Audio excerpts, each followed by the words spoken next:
சந்தோஷமா இருக்கிறீங்களா? இருக்கிறோமா? சந்தோஷத்துக்கு அளவு இருக்கா? சந்தோஷத்துக்கு அளவு இருக்காங்க. சந்தோஷமா இருக்கு எப்படி தெரியும்? புது ட்ரெஸ் போட்டதுனாலயா? 32 பள்ளியை வெளியே காட்டுறதுனாலயா? வேதம் தெளிவாக எவ்வளவு காரியங்களை பார்த்து கொண்டு இருந்தாலும் எவ்வளவு வார்த்தைகளை நம்ம கேட்டுக்கொண்டு இருக்கிறோம். கேட்கக்கூடிய வார்த்தையை நம்ம இதுவரைக்கும் தியானிச்சிருக்கோமானாக்காது? தியானிச்சிருக்கோமா? கேட்ட வார்த்தை தியானிச்சிருக்கோமா?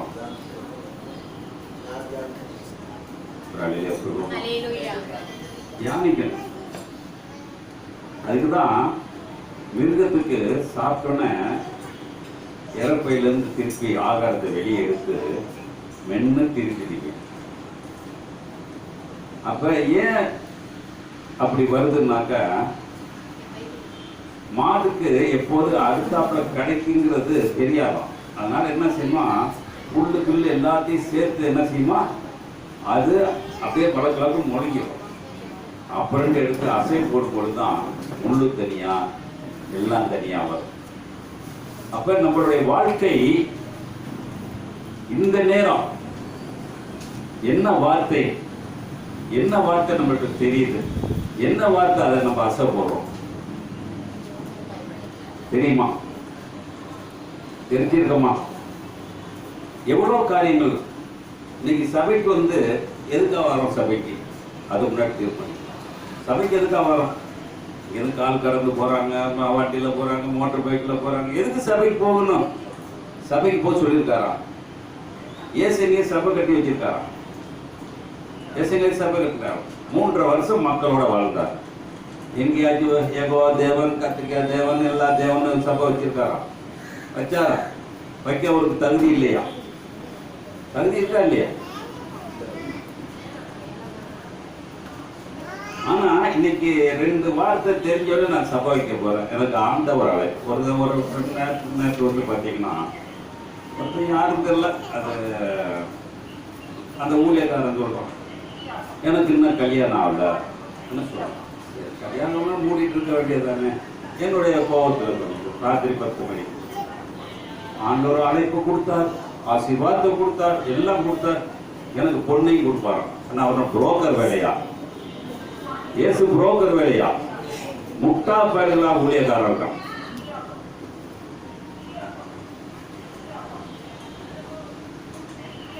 அப்ப 12 சீசர்களுக்கு பொண்ணு பார்த்து கொடுத்துட்டு போயிருப்பார்ல. முட்டா பேருக்கு அறிவு இருக்கா என்னன்னு தெரியல. இப்ப பேஸ்புக்கை திறக்கவே விட்டுட்டேன். ஏன்னா எவன என்னென்னத்தெல்லாம் சொல்லிட்டு இருக்கான். ஒரு ஊழியக்காரன் பேசுறான், ஏதேன் தோட்டத்துல கல்யாணம் நடந்தது, அதனால இயேசு கிறிஸ்துக்கு கல்யாணம் பண்ற ஆசைய இல்லாம போயிடுச்சுட்டோம். எவ்வளவு கற்பனை தெரியுங்களா? இன்னைக்கு தடி எடுத்தவனா சண்டைக்காரன் ஆயிட்டான். இருந்தாலும் நாம் குற்றத்துக்காக சொல்லவில்லை. ஜனங்க வந்து அலக்கழிச்சு கொண்டு இருக்கிறார்கள். அதனால இன்னைக்கு எதுக்கு சபைக்கு வரோம்? இதுக்கெல்லாம் பார்த்தாக்க கிறிஸ்தவனோட இந்து மற்ற முஸ்லீம்லாம் பார்த்தீங்கன்னா எவ்வளவு பெட்டர் ஐடியா இருக்கும். அவன் போற 2 சூடத்தை கொண்டு வச்சுட்டு என்னத்தையே கலந்தையே குதிரையை வேண்டிட்டு போறான். இங்க 2 நேரம் 4 நேரம் உட்காந்து ஆடி குதிச்சு ஆவி இறங்கி மேலது கீழே இறங்கி இறக்கி ஓடி கீழே ஓடி கடல் மாதிரி வந்து பாரு ஆரம்பிக்குமா, நெருப்பு மாதிரி வந்துருக்குமா. அவன் கண்ணுக்கெல்லாம் எப்படி தெரிந்தோ. ஆனால் இன்னைக்கு ஒரு தீர்மானம் எடுக்க, நான் சபைக்கு வர்றதுக்கு காரணம் என்ன, இந்த சபையில என்ன சொல்றாங்க, அதை நான் தீர்மானிக்க முடியுமா? ஏன்னா நம்ம தீர்மானிக்கிறது எதுவுமே இல்லை. வேதத்தை எடுத்தீங்கன்னா எல்லாம் சைலண்ட் வேர்டா தான் இருக்கும். எல்லாமே சைலண்ட் வேர்டு. அப்ப ஒரு வார்த்தை அப்படியே மறைந்து வந்து கொண்டுதான் இருக்கும். ஏதேன் தோட்டத்திலே ஆதாமை உண்டாக்கினார், எல்லாத்துக்கும் தெரியும். அப்ப ஆதாமை உண்டாக்குனவரு ஏவாளை உண்டாக்குன்னு அவர் நினைச்சிருப்பாரா? நினைச்சிருக்க மாட்டார். நினைச்சிருக்க மாட்டார். ஆதாம் தெரியுமா? தெரியாது. எல்லாத்தையும் தேவன் நம்மளுக்கு சொல்ல மாட்டார்.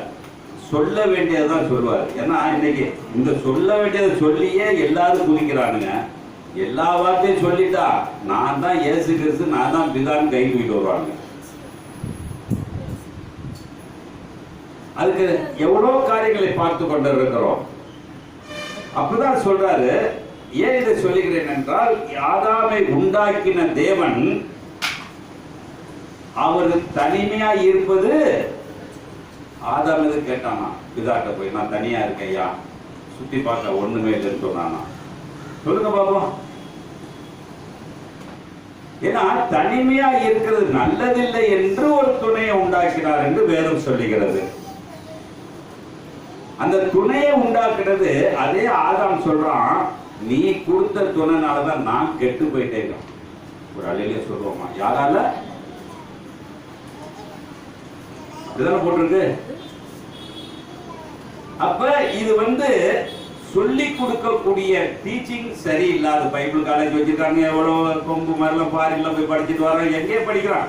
உள்ளதை படிச்சு உள்ளதை சொல்றதுக்கு இன்னைக்கு வரைக்கும் என்ன தெரியல, வார்த்தைகள் இல்லாமல் போகிறது. வேத புத்தகத்தை திருப்பிக் கொள்வோம். யோபு 42ஆம் அதிகாரம் 2வது வசனத்தை படிப்போம். சகலத்தையும் செய்ய வல்லவர், நீ செய்ய நினைத்தது தடைபடாது என்பதை அறிந்திருக்கிறேன்.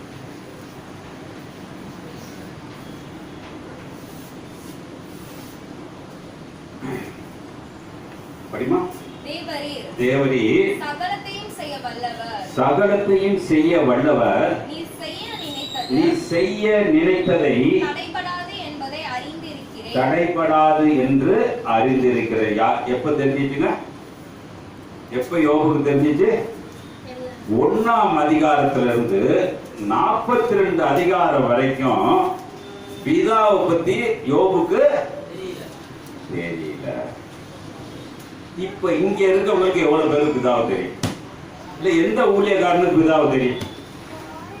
அவன் பிதாவோட பேசினவன் பிதாவை பத்தி தெரியல. ஒண்ணுமே இல்லாத காரணங்கள்லாம் இன்னைக்கு என்ன செய்து, பிதாவை பார்த்தேன், மேலந்து இறங்கினாரு, கீழே ஒருத்த என்னை அபிஷேகம் பண்ணாரு. பொய்யினால பேசுற வார்த்தை அவ்வளவுமே வீணாய் போக போகிறது. அதான் இன்னைக்கு நம்ம தேவனுடைய ஆலயத்துக்கு வருவதற்கு காரணம், நாளைக்கு என்ன நடக்கும் நினைச்சிட்டு வருவோமோ வர மாட்டோம். இன்னைக்கு விழுந்துச்சு, இது எப்படினாலும் நடந்து முடிஞ்சிடும். ஆனா நாளைக்கு இதுக்குதான் அதுவரே நாளைக்கு பரிச்சை எழுத போறையா, நாளைக்கு பரிச்சை எழுது இன்னைக்கே வேண்டும், பரிச்சை எழுத போறப்ப வேண்டும். ஆனா தேவன் என்ன நோக்கம் வைத்திருக்கிறார்? அதான் படிமா, சீக்கிரம் படிச்சுமா. தேவரி என்ன செய்யறாங்க? சகலமும் அவருக்கு எல்லாமே அப் டு டேட், எல்லாமே தெரியும். தம்பி பெருங்குள்ள இருந்து வருவாருன்னு எனக்கு உங்களுக்கு தெரியுமா?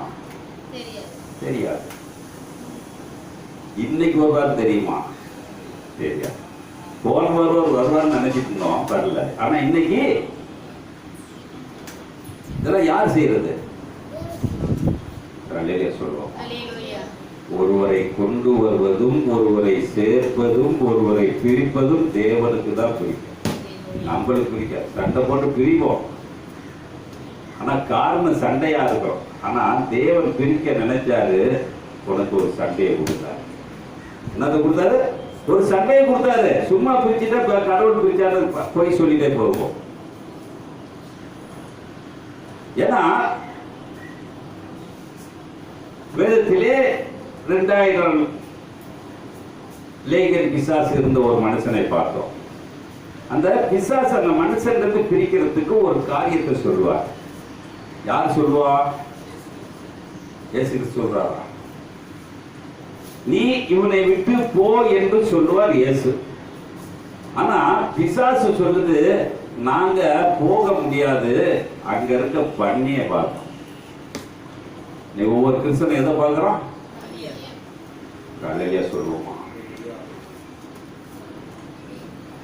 அப்ப பிசாசுக்கு ஒரு வேறு மிருகம் தெரியாதுங்க, நல்ல மிருகம் தெரியாது. அது பிசாசு சொல்லுது, அங்க கூட்டத்தில் இருக்க பண்ணிய நாங்க பாத்துக்கிறோம், எங்களை அங்க அனுப்பு என்று பிரிக்க வைத்தார். ஒரு அல்லேலூயா சொல்லுவோம். அப்ப சகலமும் தேவனுக்கு தெரிந்துதான் நடந்து கொண்டே இருக்கிறது. அதை நாம் புரிந்து கொள்ள இன்னும் வயசு இல்ல, வாழ்க்கையும் இல்லை.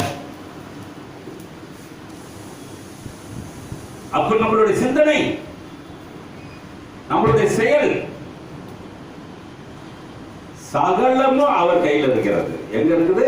சகலமும் அவர் கையில இருக்குது. ஆனா இதுவரைக்கும் யாரு போய் பார்த்துருக்கான்? படிப்போம், 40 படிக்கிறோம். 49வது வசனத்துல இப்ப சொல்றார், அவர் என் கைக்குள் வரைந்து எத்தனை பேருக்கு வரைஞ்சி வச்சிருப்பாரு? சொல்லுங்க பார்ப்போம். என்னை வரைஞ்சி வச்சிருப்பாரா? இல்ல எந்த ஊழியர்களுக்கு வரைஞ்சி வச்சிருப்பாரா? கையன் அவருன்னா அவர் வரைந்து வைத்தது. அவர் சொல்றாரு, என் கரங்களினால் இந்த உலகத்தை உண்டாக்கினேன். இந்த கரங்களினால் இந்த உலகத்தை உண்டாக்கின, இந்த உலகத்துல உன் பேரை எழுதி வச்சிருக்கேன். இந்த உலகத்துல உன் பேரை எழுதி வைத்ததுனாலதான் நீ எப்படி வாழ்கிறாய் என்ற ஒரு டெஸ்ட் எடுத்து வைத்திருக்கிறார். இந்த பூமியில இருந்து நம்மளுக்கு ஒரு டெஸ்ட்.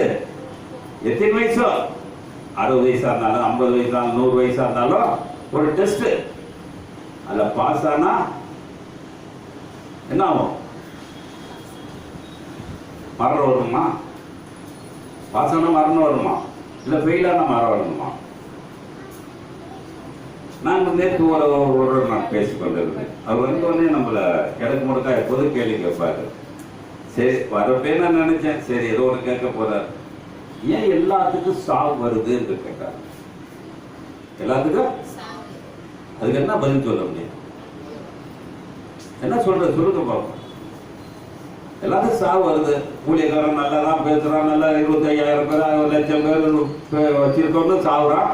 ஒண்ணுமே இல்லை, நம்ம 10 பேர் வச்சு குப்பை விட்டுறாலும் சாவுறோம். ஏன் சாவு வருது?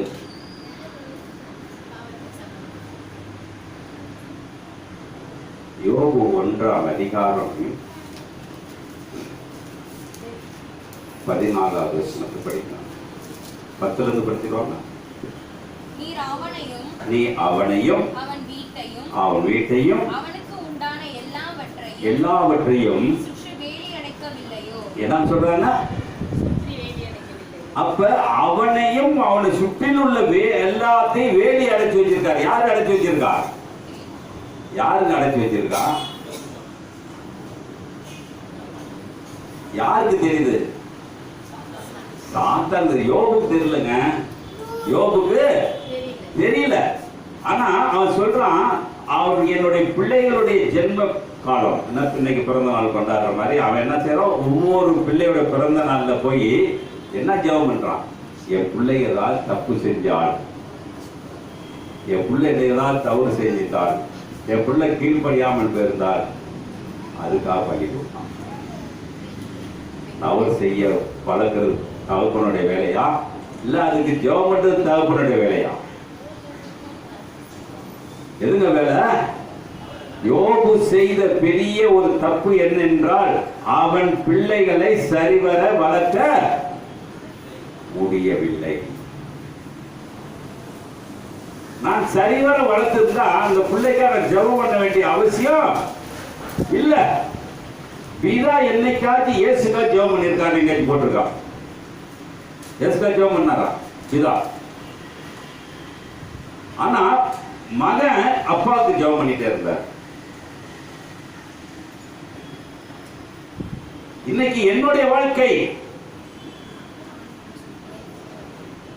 என்னுடைய பிள்ளைக்கு நான் என்ன செய்யறேன், நாளைக்கு என்ன நடக்க போகுது, அந்த பிள்ளைய வாழ்க்கை எப்படி இருக்க போகுது, கல்யாணம் பண்ற பிள்ளை பெக்குமா, பிள்ளை பெக்காதா, நான் அது ஆகுமா இது ஆகுமா, இதுக்குதான் ஜெபம் பண்ற முடிஞ்சு என் வேதத்துக்கு நான் அறிய வேண்டும், வேதத்தை தெரிந்து கொள்ள வேண்டும், வேதத்தோடு உறவாட வேண்டும் என்று யாருமே நினைக்கிறது. ஏதோ டைம் பாஸ்.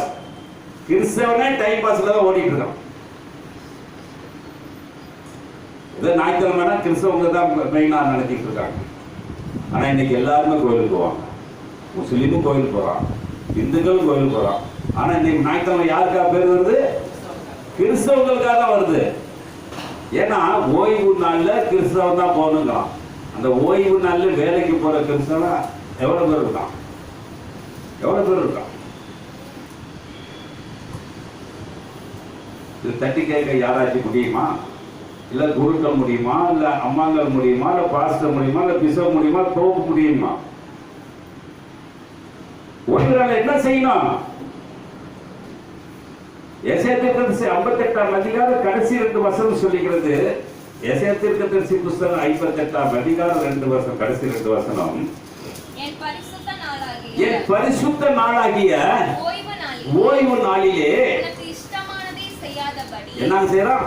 ஓய்வு நாளிலே இஷ்டமா. இன்னைக்கு தாங்க ஊழியக்காரன் கல்யாணத்துக்கு வரவேற்புக்கு எல்லாத்துக்கும் போய் நிற்பான். எங்க நிற்பான்?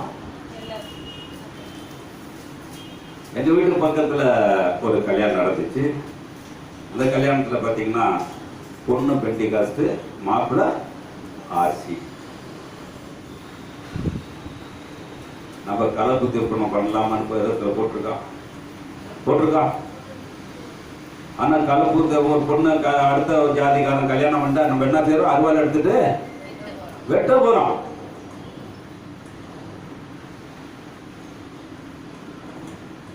ஆவிக்குள்ள வாழ்க்கையும் ஆவி இல்லாத வாழ்க்கை கலந்து அந்த இடம் என்ன அருவா இருக்கும்? சாக்கடையா இருக்கு.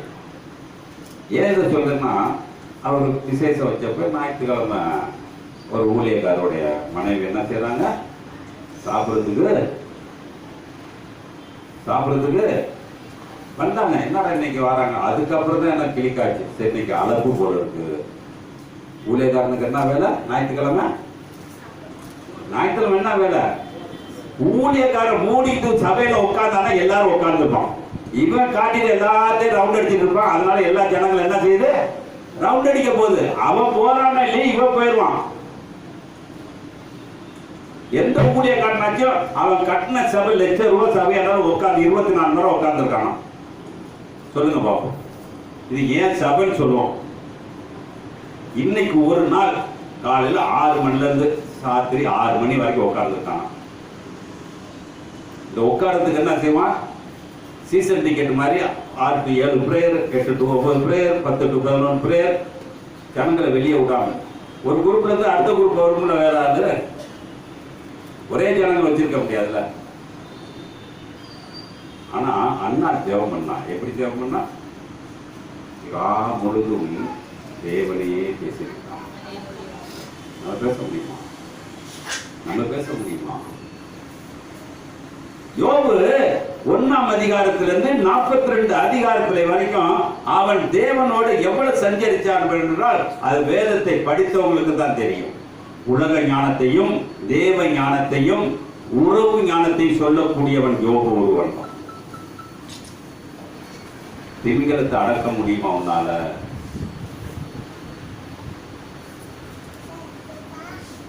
அவன் கேட்கறதெல்லாம் பாத்தீங்கன்னா ரொம்ப இதா இருக்கும். ஆனா அவர் சொல்ற ஒரே ஒரு வார்த்தை 13ஆம் அதிகாரம் 5ஆம் வசனம் சொல்லுகிறது. யோபு 13:5.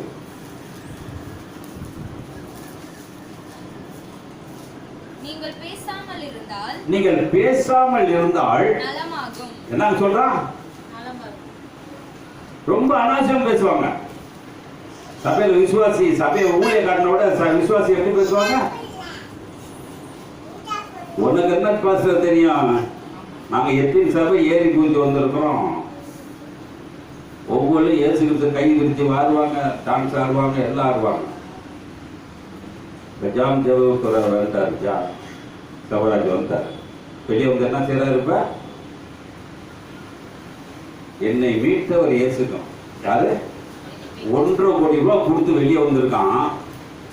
என்னை மீட்டவரு. அப்ப இயேசு பேங்க் வச்சிருப்பாரு.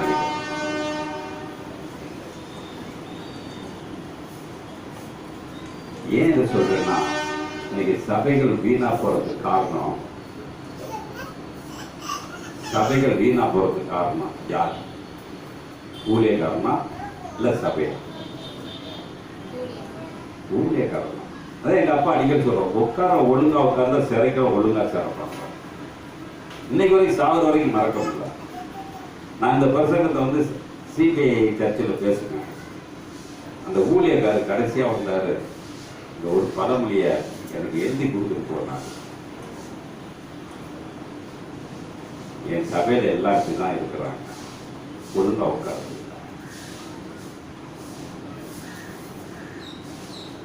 அப்ப நம்மளோட சிந்தனை இந்த வசந்த மறுபடி படிச்சிருமா? நீங்கள் பேசாமல் இருந்தால் நலமா இருக்கும். அது உங்களுக்கு ஞானமாய் இருக்கும். என்ன இருக்கு? பேசாம இருந்தா சொல்ற வார்த்தை கேட்கக்கூடிய ஞானம் வரும். நம்ம முந்திரி கொட்டையாட்டம் பைபிள் என்ன செய்வோம் சொல்லுங்க பார்ப்போம். பைபிள கட்டுவோம், கொள்ளுவோம், அது செய்வோம். அப்ப வேத வார்த்தைங்கிறது லேசான காரியம் அல்ல. யோபு சொல்ற மாதிரி 1ஆம் அதிகாரம் கடைசி 2 வசனம் சொல்றான், நான் நிர்வாணியாய் வந்தேன், திரும்புவேன், கர்த்தர் கொடுத்தார். ஒரு அலையிலே சொல்லுவோமா? கர்த்தர் எடுக்கக்கூடியவரா? கர்த்தர் எடுக்கக்கூடியவரா இல்லையா? படிக்க போறோம். கர்த்தர் எடுக்கக்கூடியவரா இல்லையா? அவர் சகலத்தையும் அளந்து வைத்து கொண்டு இருக்கிறார். ஒரு அலை வருதுனாக்க அந்த அலை எவ்வளவு தூரம் அந்த கரைக்கு வரணுமோ அது வரைக்கும் என்ன செய்யறாரு? தடுப்பு வச்சிருக்கிறார். நாங்க நாகூர்ல போய் அலையில குளிச்ச எப்படி இருந்துச்சு? மாத்தாங்க வரமாட்டேங்குது, அந்த நம்மளுக்கு ஒத்து வராது. ஆனா 2 பிள்ளைகள் சட்டை கிளிய அந்த அலையில என்ன செஞ்சிச்சு? ஒரு அலை வந்து ஒரு சட்டையை கிழிக்குதுன்னா அதோட பிரஷர் கூட்டுறது யார்? ஒரு அலையில சொல்றோமா? அப்ப தேவன் சகலத்தையும் செய்ய வந்தார்.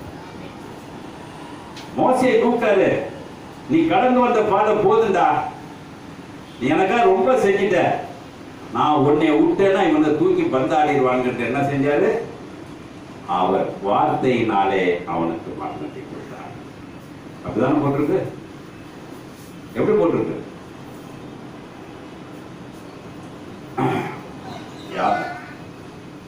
உபாகமும் கடைசி அதிகாரம் ஒரு 5ல இருந்து சீக்கிரம் படிங்க.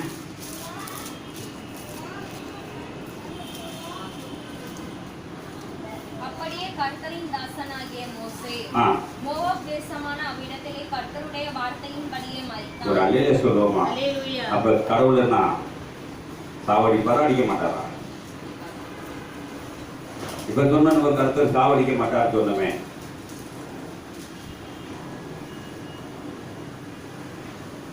உயிர் கொடுக்கிறதும் உயிர் எடுக்கிறதும் அதுதான் சொல்றாரு. யோவான் 10ஆம் அதிகாரம் 18வது வசனம் சொல்கிறது. யோவான் 10ஆம் அதிகாரம் 18வது வசனம், ஒருவன் என்னிடத்திலிருந்து அதை பிரித்துக் கொள்ள முடியாது, அதை பிரித்தவன் வந்து சேர முடியாது. ஒரு அலையில சொல்லுவோமா? அப்ப நம்மளோட சிந்தனை யோபுடைய வாழ்க்கையில நடந்த ஒரு சம்பவம். என்ன நடந்துச்சு? அதே யோபு 2ஆம் அதிகாரம் 10, 11 சீக்கிரம் படிச்சுக்கோ.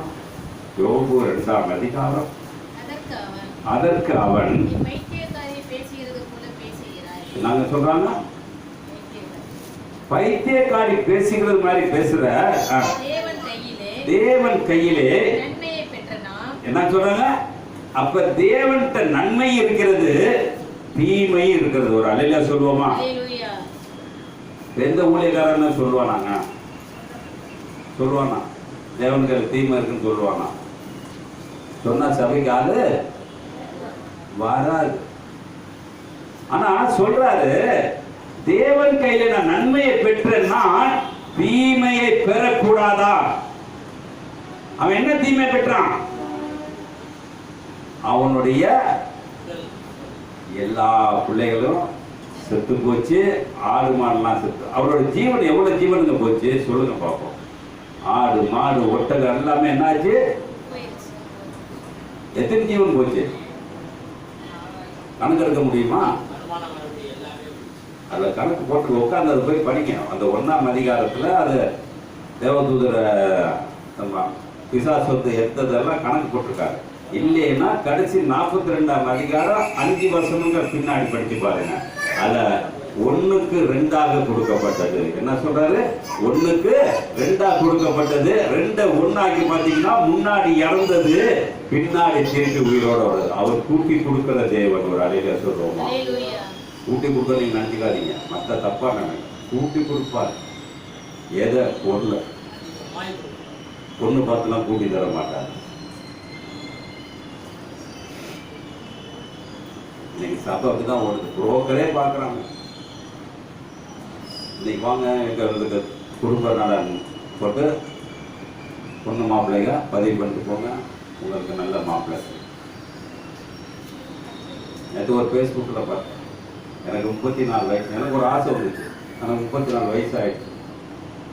நான் 10வது தான் படிச்சிருக்கேன். 25,000 சம்பாதிக்கிறேன். எனக்கு ஒரு நல்ல கணவர் வேணும். எனக்கு கல்யாணம் ஆயிடுச்சு. எனக்கு இப்போ என் மகனே இறந்து போயிட்டார். நான் கல்யாணம் பண்ணிக்கலாம்ல? ஒரு அலையிலக்கு போவோம். எதில் எடுத்தாலும் புரோக்கர் வேலை. இந்த புரோக்கருக்கு யார் காரணம்? ஏசுதான். எல்லாம் மாறும். எப்போ மாறும் தெரியல. இப்போதான் கொஞ்சம் உலகம் அழிஞ்சிட்டு இருக்கு. ஃபேஸ்புக்கை தொடுத்தா கொத்து கொத்தா சாவுறாங்களாம். இப்போ கொரோனா பற்றி யாருமே பேசுறது இல்லை. எல்லாம் ஈரான் இஸ்ரேல் தான். அப்போ நம்மளுடைய சிந்தனை காடு படிச்சிருப்பான். சீக்கிரம் படிச்சு 2ஆம் அதிகாரம் 10ஆம் அதிகாரம் 10வது வசனம். அதற்கு அவன், நீ பைத்தியக்காரி பேசுகிறது போல பேசுகிறாய். தேவன் கையிலே நன்மையை பெற்றானா தீமையை பெற வேண்டாமோ என்றான். இவைகள் எல்லாவற்றிலும் யோபு தன் உதடுகளினால் பாவம் செய்யவில்லை. ஒரு அலையில சொல்லுவோமா? என்ன செய்யலங்க? பாவம் செய்யவில்லை. ஊழியக்காரன்ல இருந்து சபையில இருக்க அத்தனை பேருமே உதட்டுல பாவம் செஞ்சிருப்பானா? செஞ்சிருக்க மாட்டான். ஜெனரலா பேசுவோம். அவன் யோபு சொல்றான், நான் உதடினாலும் என்ன செய்யல? பாவம் செய்யல. இன்னைக்கு நாளைக்கு எனக்கு என்ன நடக்குமோ தெரியாது. நடக்கிறதுல ஃபால்ட்டா தான் உடனே கோயில போசிக்குவோம். நாங்கள் ஊழியக்காரன் ஜெபம் பண்ணாங்க. அவனே ஒரு கருத்து இருக்கு. சொல்லுவோமா சொல்ல மாட்டோமா? அப்ப நம்மளுடைய சிந்தனைகள். யோபு சொல்றான், நான் நிர்வாணமா நிர்வாணம் போனேன். தேவனுக்கு நன்மையை பெற்ற நான் தீமையை பெற வேண்டும். அப்ப வேதத்திலே சொல்றாரு. இப்ப யோபு 42ஆம் அதிகாரம் 2வது வசனத்தை மறுபடி படிப்போம். தேவரின் சகலத்தையும் செய்ய வல்லவர், செய்ய நினைத்தது ஒன்றும் தடைபடாது. ஆரம்பத்துல 1ஆம் அதிகாரத்திலே அத்தனை பேர்த்த சாகடிச்சாரு. எத்தனை பேர்த்த சாகடிச்சாரு? நம்ம பிள்ளைகளை பத்தி நினைக்கிறோம். ஆடு மாடை பத்தி என்ன கவலைப்பட்டிருக்கோமா? ஆனா அந்த ஆடு மாடு கவலைப்பட்டவர் என் தேவன். ஒரு அழில சொல்றோமா? ஆடு மாடுக்கு கவலைப்பட்டது யாரு? யோபோட பிள்ளைதான் செத்து போச்சு. யோபோட பிள்ளைதான் செத்து. ஊழியக்காரன் கூட அப்படிதான் பேசுவோம். ஆனா எத்தனை ஆடு செத்துச்சு, எத்தனை ஒட்டகம் செத்துச்சு. எனக்கு ஒரு முஸ்லீமை நான் கேட்டேன், ஏன் முஸ்லீம்ல இவ்வளவு பிரச்சனை இருக்குங்கிறப்ப அவர் ஷார்ட்டா ஒரு லைன் சொன்னார். ஒட்டகத்தனை இங்க குத்தி அந்த ரத்தத்தை எடுத்து பலி கொடுக்குறாங்க. ஒட்டகங்கிறது ஜீசஸ் வந்த ஒரு வாகனம். அத இருக்கிறப்ப இதுவரைக்கும் எத்தனை ஒட்டகத்தை கொலை பண்ணாங்களோ அத்தனை முஸ்லீம் இறந்திருப்பான்னு சொன்னாங்க.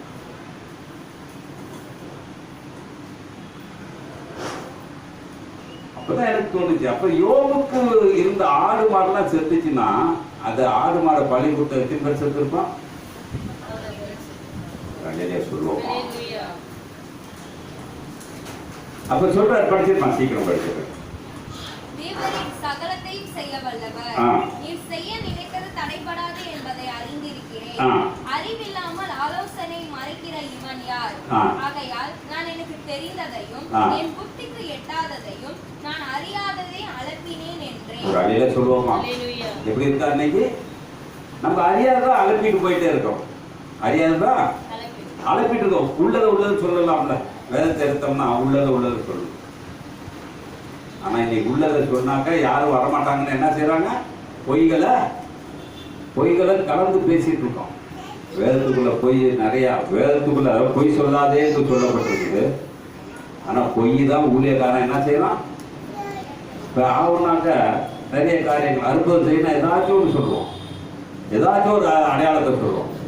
ஆனா யோபு எந்த அடையாளத்தையும் கேட்கல. ஆனா அவர் சொல்றாரு பாருங்க, அதுக்கு அடுத்த வசனம் சொல்றாரு, சீக்கிரம் படிச்சு கேட்குமா? நீ எனக்கு செவி கொடு. என்னது? இதுவரைக்கும் யாரு யோபு செவி கொடுக்கல? செவி யாருக்கு கொடுக்கல? யாருக்குங்க கொடுக்கல? இந்த பாட்டிக்காரமா நிறைய படிச்சிருப்போம். யாருக்கு கொடுக்கல? அங்க அந்த அந்த நண்பர்களுக்கு செவி கொடுத்தான். ஆனா தேவனுக்கு என்ன செய்யல? செவி கொடுக்கல. அதனால தான் சொல்றாரு, படிங்க, சீக்கிரம் படிங்க.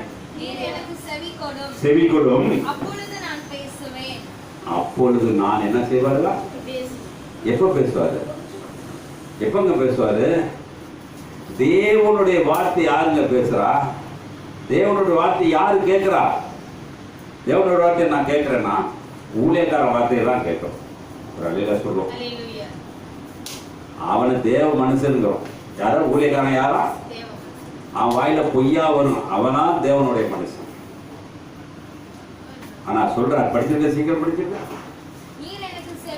செவி கொடும், அப்பொழுது நான் பேசுவேன், நான் உன்னை கேள்வி கேட்பேன், நீ எனக்கு உத்தரவு சொல்லும். என்ன சொல்றாருங்க? கேள்வி கேட்பார். ஒரு ஜட்ஜ்மெண்ட் எங்க வைக்கிறாரு பாத்தீங்களாங்க? ஒரு மனுஷனுக்கு இவ்வளவு ஆடு மாடு பிள்ளையெல்லாம் செத்து போச்சு, ஆனா நான் ஒரு கேள்வி கேட்பேன், அதுக்கு யார் பதில் சொல்லணும்? எனக்காக ஊழியக்காரன் பேசுவானா? இல்ல யோபுக்காக இந்த 3 நண்பர்கள் பேசுவாங்களா? சொல்லுங்க. அப்ப எனக்கா யார் பேசுவா? எனக்கா யாருக்கு பேசுவா? அன்னைக்கு யோபு பழைய ஏற்பாடு, இப்ப இயேசு நமக்காக பரிந்துரைக்கிறார் என்று யோபு பவுலடியார் எழுதியிருக்கிறார். நம்மளை பத்தி யார் சொல்லிட்டு இருக்கா?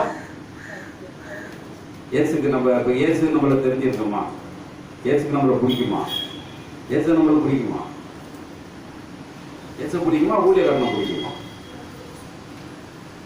யாரை பிடிக்கும்?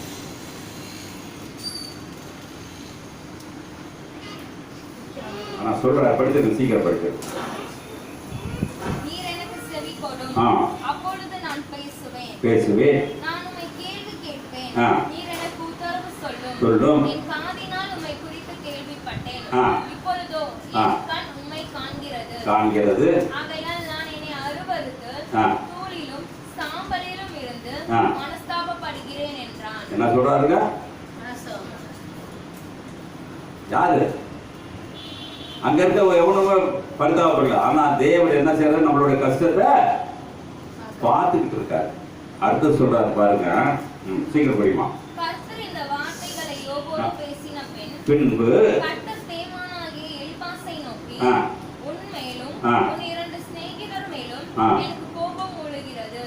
என் தாசனாகிய யோபு பேசினது போல் நீங்கள் என்னை குறித்து நிதானமாய் பேசவில்லை. ஒரு அலையில சொல்லுவோமா? இன்னைக்கு என்ன நம்ம பேசுறோம்? எந்த ஊழியக்காரர் நிதானமா பேசுறாங்க? நிதானம் தெரியுமா? உள்ளதை உள்ளதென்றும் இல்லாததை இல்லாதென்று சொல்றாங்க ஊழியக்காரன். இந்த கப்சா அழகிறவனா ஊழியக்காரன் அல்ல. அப்ப இதுக்காக அவர் என்ன செஞ்சாரு? அவனுக்கு, யாருக்கு? யோபுக்கு பாவ மன்னிப்பு உண்டு. அவரை எப்ப பாவம் மன்னிச்சாரு? அவன் சாம்பலிலே உட்கார்ந்த பொழுது அவன் பொண்டாட்டி பார்த்தாளா, வேற உறவினர் ஊருக்கார பார்த்தானா தெரியல, ஆனா என் தேவன் அவனை நோக்கி கொண்டிருந்தான். அதான் எடுத்து சொல்ற, நான் உன் சாம்பல் உட்கார்ந்ததை நான் பார்த்தேனே, நீ கஷ்டப்பட்டதை நான் பார்த்தேனே, அந்த உன் நண்பரோட பேசுனதை நான் பார்த்தேனே. ஆனா உன் நண்பர்கள் ஒருத்தர் கூட ஒவ்வொருத்துக்கு இன்னைக்கு நம்மளுக்கு நண்பர்கள் எப்படிங்க இருக்காங்க? நம்மளை கெடுக்கதான் இருக்கிறாங்க ஒழிய சேர்ந்து வாழ்வதற்கு இல்ல. ஒரு சபையில இருக்கவனை பார்த்தாங்க, கொஞ்ச நேரத்தில் பார்த்தா முக்கில் பேசிட்டு இருப்பான், என்னடா இவனோட பேசிட்டு இருக்கேன், அப்படி பேசுறதால சத்தியம் வெளியே போவான். எப்படி பேசுனா, அவன் வீடியோ குடிச்சிட்டு இருப்பான், அவன்கிட்ட போய் சத்தியம் பேசிட்டு இருப்பான். முட்டாள் சேர்ந்தா என்ன ஆகும்? முடிச்சவுக்கு தான் போகும். முட்டாள் சேர்ந்தா முடிச்சவுக்கு தான் போகும் என்று எங்க அப்பா அடிக்கடி சொல்லியிருக்கிறார்.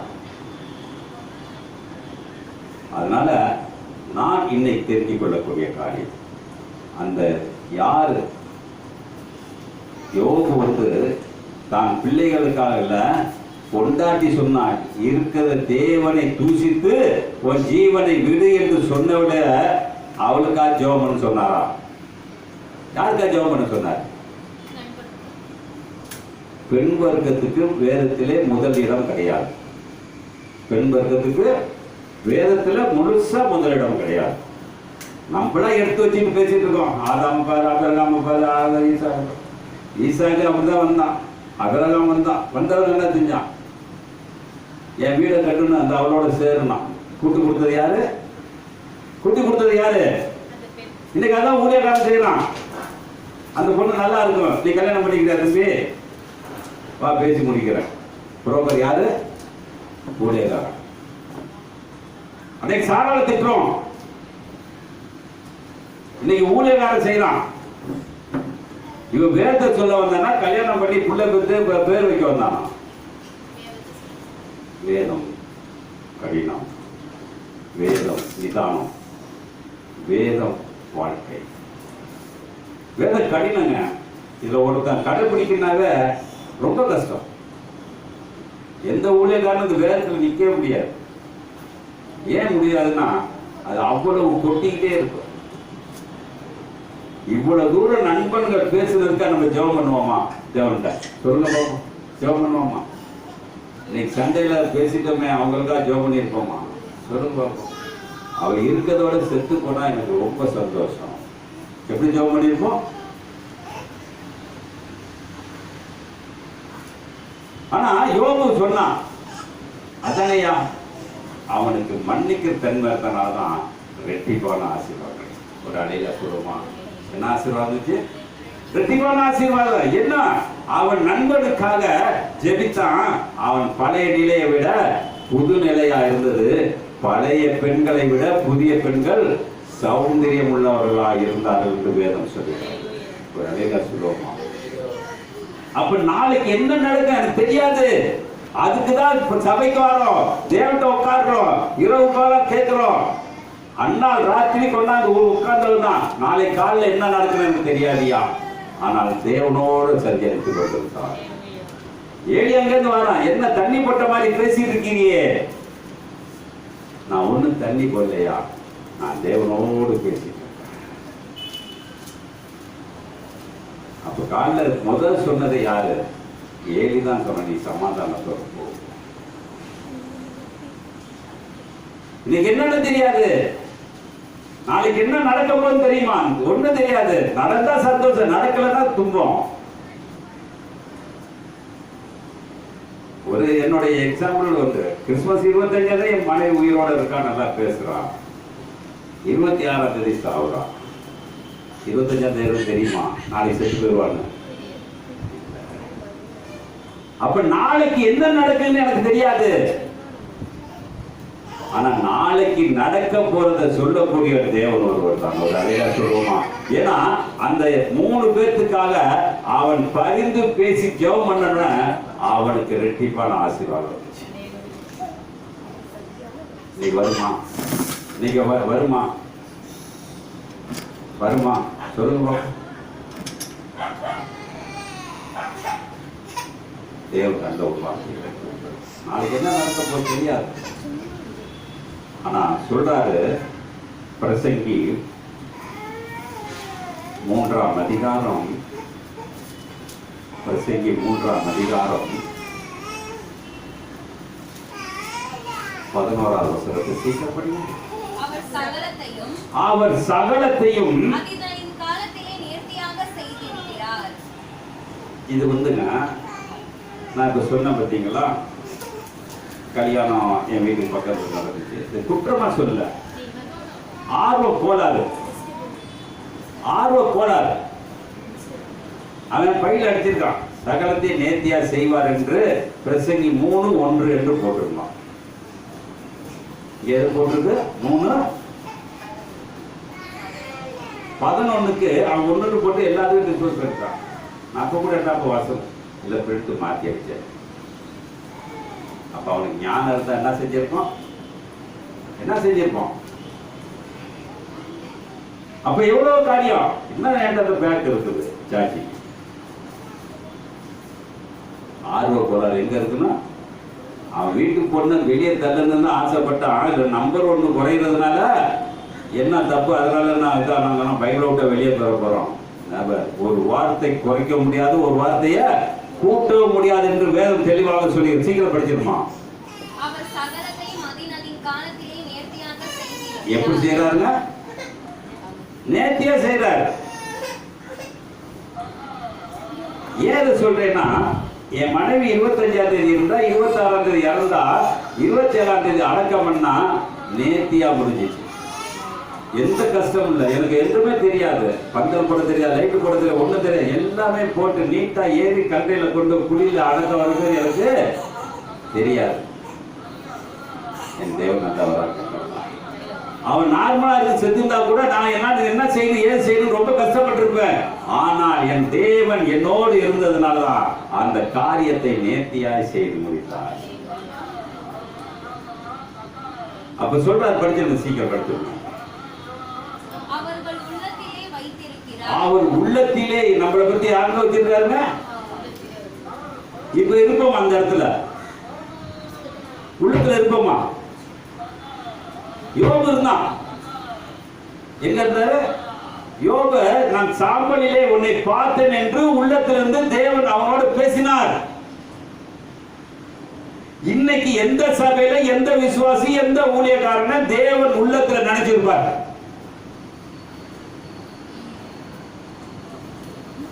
நினைச்சிருக்க முடியுமா? அப்ப இந்த வார்த்தையெல்லாம் பொய்யா? அது மேல நல்லா படிக்கலாம். 11 சீக்கிரம் படிச்சு முடிச்சு. செய்திருக்கிறார், வைத்திருக்கிறார். ஆதி முதல் அந்த மட்டும் செய்து வரும் கிரியைகள் நம்மளுக்கு இன்னைக்கு வரை என்ன தெரியல, தெரியாது. 25ஆம் தேதி என் மனைவி உயிரா இருக்கா, 26ஆம் தேதி சாவான்னு எனக்கு தெரியல. அதனாலதான் இன்னைக்கு எழுதுனேன். ஏன்னா நாளை என்ன நடக்கும் தெரியாது. அது கண்மூடித்தனமா இருக்குது. நாளைக்கு என்ன நடக்கும்? வேலைக்கு போலான்னு இருப்போம், தரைக்கு விழுந்துருவோம். இல்ல படிக்கலான்னு இருப்போம், மறந்துடுவோம். இது யாரு போறாரு? அவர் உள்ளத்திலே நான் இருக்க வேண்டும். இருப்போமா? யோபு இருந்தனால தான் அவன் ரெட்டிப்பான ஆசீர்வாதம். யோபு இருந்தனால தான் ரெட்டிப்பான ஆசீர்வாதத்தை பெற்றான். நம்ம என்ன பண்றது? அது அதுக்கு யோபுக்கு இருந்து 2 ஆசீர்வதிப்பான்.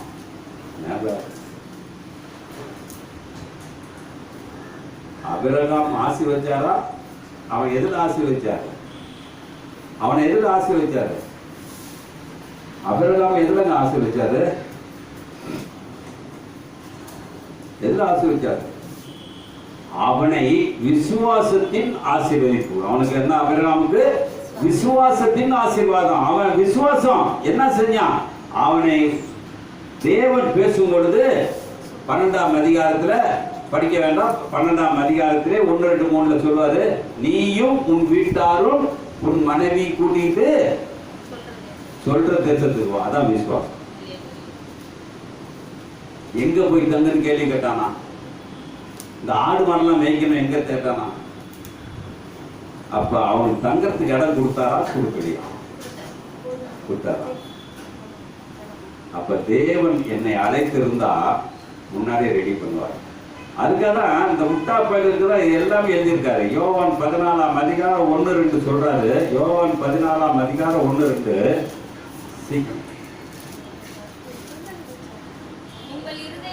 உங்கள் இருதயம் கலங்காதிருப்பதாக விசுவாசமாய் இருங்கள், என்னிடத்தில் விசுவாசமாய் இருங்கள், உண்டு. நல்லா கேட்டுக்கங்க. அநேக வாசத்துல ஊர்ல இருக்குதுங்க, எனக்கு அதை பத்தி இல்ல. ஆனா என் உள்ளத்திலே இருக்க, இயேசு உள்ளத்துல இருக்கவங்களுக்கு தான் நான் ஒரு வீடு கட்டுறேன். ஒரு அடியா சொல்லுவோமா? எனக்கா வீடு கட்டியிருப்பாரா? சொல்லுங்க, கட்டியிருப்பாரா? இதெல்லாம் சொன்னாங்க ஜனங்க ஒரு 2 நாள் திருந்தோம். இல்லாட்டி கழுதைக்கு பின்னாடி போற குட்டி கழுதையா தான் இருக்கு. திருந்தணும். அதான் சபை.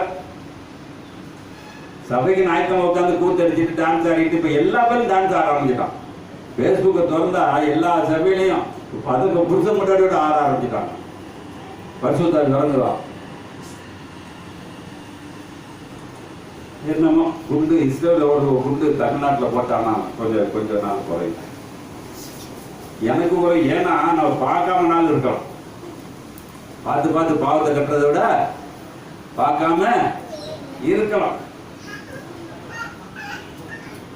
அப்ப வேதம் படிச்சிருப்பான், சீக்கிரம் படிச்சிருப்பான். அநேக வாசஸ்தலங்கள் உண்டு. அப்படி இல்லாதிருந்தால் நான் உங்களுக்கு சொல்லியிருப்பேன். என்ன நம்மளுக்கு என்ன செய்யறாருங்க? நல்லா புரிஞ்சுக்கிட்டீங்களா? உங்களை பழைய இடத்துல உட்கார வைக்க மாட்டேன். அதான் யோபுக்கு தேவன் சொன்னாரு, உன்னை பழைய ஆடு மாடெல்லாம் தரமாட்டேன்டா, பழைய பிள்ளைலாம் தரமாட்டேன்டா, புது பிள்ளையா சொல்லுவோம். எங்க கொக்கி போறாரு பாத்தீங்களா? அப்ப 14ஆம் அதிகாரத்திலே இந்த வார்த்தை சொல்றாரு, அவ்வளவு வாசஸ்தலங்களுக்கு அதுல உன்னை வைக்க மாட்டேன், நான் உனக்கென்று ஒரு ஸ்தலத்தை உண்டு பண்ணி நான் வந்து உங்களை கூட்டிக் கொண்டு போவேன். ஒரு அழகா சொல்லுவோமா? அப்ப நம்ம எப்படிங்க இருப்போம்? தேவனுடைய சாயலா இருக்கிறோமா? இப்ப கொஞ்சம் படிச்சுட்ட உடனே பிசினஸ்ல போயிடுறோம். என்ன போயிடுறோம்? போயிட்டோம்னா என்ன செய்வோம்? ஞாயிற்றுக்கிழமை இந்த பைபிளை தூக்கிட்டு வருவோம். அவன் 2 வார்த்தை சொல்லுவான், நம்ம 2 வார்த்தை கேட்டிருப்போம், 2 வார்த்தை கேட்டிருக்காம இருப்போம். சரி, முடிஞ்சு இந்த பேசுற கசம்பா போடணுமா, காணிக்க போடணுமா, போட்டுட்டு என்ன செய்யறோம்? காணிக்க இப்போ மறந்துட்டா கூட ராத்திரி முடிஞ்சு போறவே சொல்லிடுவான், தேவன் உங்களோட பேசி கொண்டு இருக்கிறார், காணிக்கையை மறந்துடாதீர்கள். யார்கிட்ட? அன்னைக்கு ஒரு நாள் அவன் பிச்சை எடுக்கலன்னா ஊழியக்காரன் எங்க போயிடுவான்? ரோட்டுக்கு வந்துருவான். சபை எதுக்கு இருக்குது? அப்போஸ்தலர் நடவடிக்கை 3ஆம் அதிகாரம் 6வது வசனம் சொல்லுகிறது. அப்போஸ்தலர் நடவடிக்கை 3ஆம் அதிகாரம். பேதுரு, வெள்ளியும் பொன்னும் என்னிடத்தில் இல்லை. அவன் எங்க உட்கார்ந்துருக்காங்க? தேவனுடைய ஆலயத்தில் வெளியே உட்கார்ந்துருக்கான். அவன் பிச்சை போடுறது, பிச்சை கேட்கிறான். பிச்சை கேட்கிறப்ப என்கிட்ட வெள்ளி பொண்ணு என்கிட்ட இல்ல, தேவனுடைய வார்த்தை தான் இருக்குது. ஆனா இன்னைக்கு அந்த முடவன் எங்க இருக்கிறான்? சபைக்குள்ள இருக்கிறான், சபையில பிச்சை எடுக்கிறான். ஒரு அழியா சொல்லுவோம். அப்படியே மாறி போச்சு. விசுவாசில எங்க இருக்குது? முடவன் உட்கார்ந்துருக்கு. ஆனா ஊழியக்கார உள்ள உட்கார்ந்துட்டு பிச்சை எடுத்துட்டு இருக்கான். இந்த மே மாசம் 2ஆம் தேதி நம்ம ஊருக்கெல்லாம் போயிட்டு வந்தோம். அந்த கடைக்கு ஒரு ஆள் வந்தாங்க. நான் மே மாசம் சில்ட்ரன்ஸ் ஸ்கூல் வச்சிருக்கோம், அதுக்கு ஏதாச்சும் உங்களுக்கு முடிஞ்சாங்க. எதுக்கு யானை? இல்லை அவங்களுக்கு கலர் ஜூஸ் எல்லாம் வாங்கிட்டு வரணும். அப்படியா? சரி, வாங்கி தரலாம். அவங்க அம்மா அப்பாலாம் ஏற்றுக்கிட்டாங்களான்னு கேட்டேன். ஆண்டவரை ஏற்றுருப்பாங்க. என்ன சொல்ல? ஏற்றுக்கிட்டாங்களா, ஏற்றிருப்பாங்களான்னு இல்லை, அது அவ்வளோவா தெரியாதுங்க.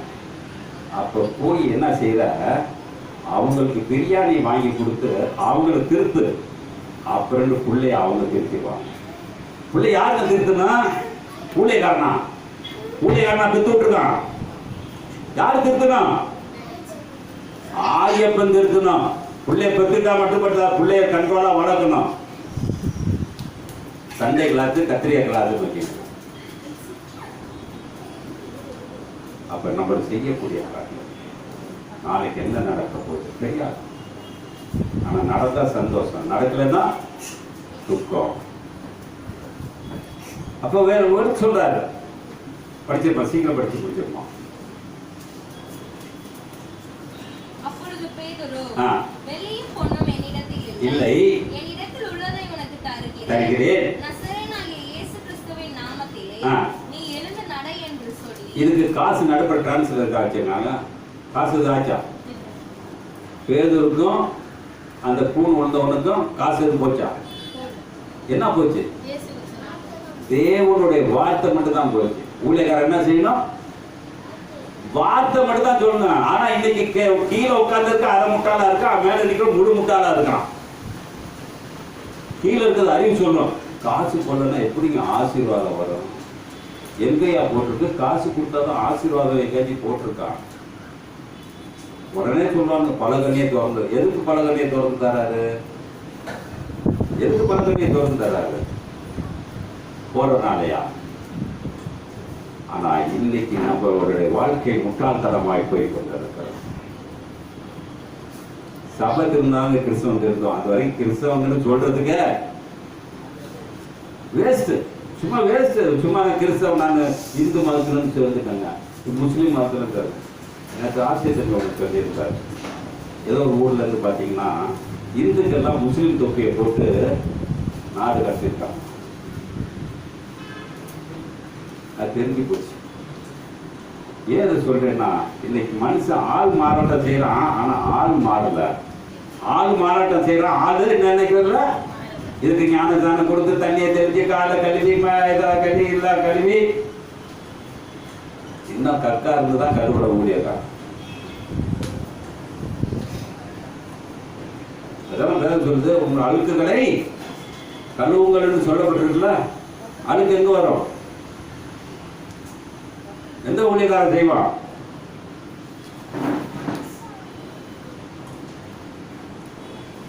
அப்ப வேதம் தெளிவாக சொல்லிக் கொண்டிருக்கிறது. ஒரே ஒரு காரியத்தை சொல்லி முடித்து விடணும். சங்கீதம் 20ஆம் அதிகாரம் 4வது வசனமும் 21ஆம் அதிகாரம் 2வது வசனமும் 21ஆம் அதிகாரம் படிங்க. அவர் உமது மன விருப்பத்தின்படி என்ன சொல்றாங்க? அவர் உன் மன விருப்பத்தின்படி உமக்கு தந்தருளி உமது ஆலோசனைகளை எல்லாம் நிறைவேற்றுவார். எப்படி நடக்காரு? ஆலோசனை இப்ப நாளைக்கு நடக்க போறதுக்கு ஒரு ஊழிய கடந்து வார்த்தையை சொல்லி சொல்லுவான். தம்பி நீ நாளைக்கு படிச்சிருக்கபடியா இந்த வசனத்தை படி இன்னும் படிப்போம். உன் மன விருப்பத்தின்படி உமக்கு தந்து ஆலோசனையின்படி நிறைவேற்றுவாராக. நிறைவேற்றுவாரா? நிறைவேற்றுவாரா?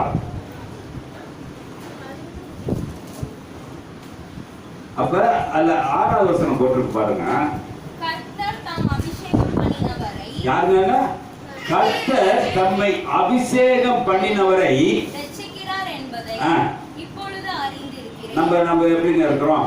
கர்த்தர் நம்மளை அபிஷேகம் பண்ணியிருக்காரா? கர்த்தர் நம்மளை அபிஷேகம் பண்ணியிருக்காரா?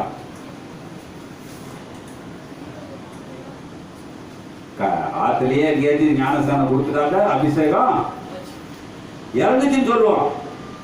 எத்தனை பேருக்கு கிறிஸ்தவங்க இறங்கியிருக்கு? ஆனா வேதத்திலேயே நான் பார்த்தது ஒரே ஒரு ஆளுக்கு தான் இறங்கு. யாருக்கு? இயேசுக்கு சொல்வது. அவர் கரை ஏறிய உடனே வானம் திறக்கப்பட்டது. என் நேசகுமாரன் இவன் மேல் நான் பிரியமாயிருப்பேன் என்று ஒரு புறா வடிவமாய் இறங்கு. நீங்க எத்தனை பேருங்க ஞானஸ்தானம் கொடுத்து ஏதாச்சும் இறங்குச்சா? ஒரு ஒலிகிளி வந்துச்சான், இல்ல காக்கா குருவி ஏதாச்சும் குஞ்சு ஏதாச்சும் வந்துச்சான்?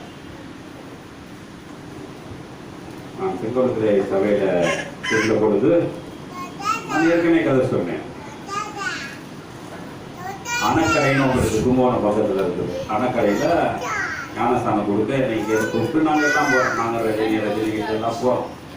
போகும்போது அணக்கரையில் காலை வச்ச உடனே சொன்னாங்க, அங்கே ஒரு பஸ்ஸ அந்த அணக்கரையில் 3 முதல்ல தப்பி வந்துருக்கு, கொஞ்சம் பார்த்து ஓரத்துன்னு. நான் இறங்குவேனா? அவன் கிறிஸ்துக்குள்ள வந்தாதான், வரலன்னா அணக்கலாம்.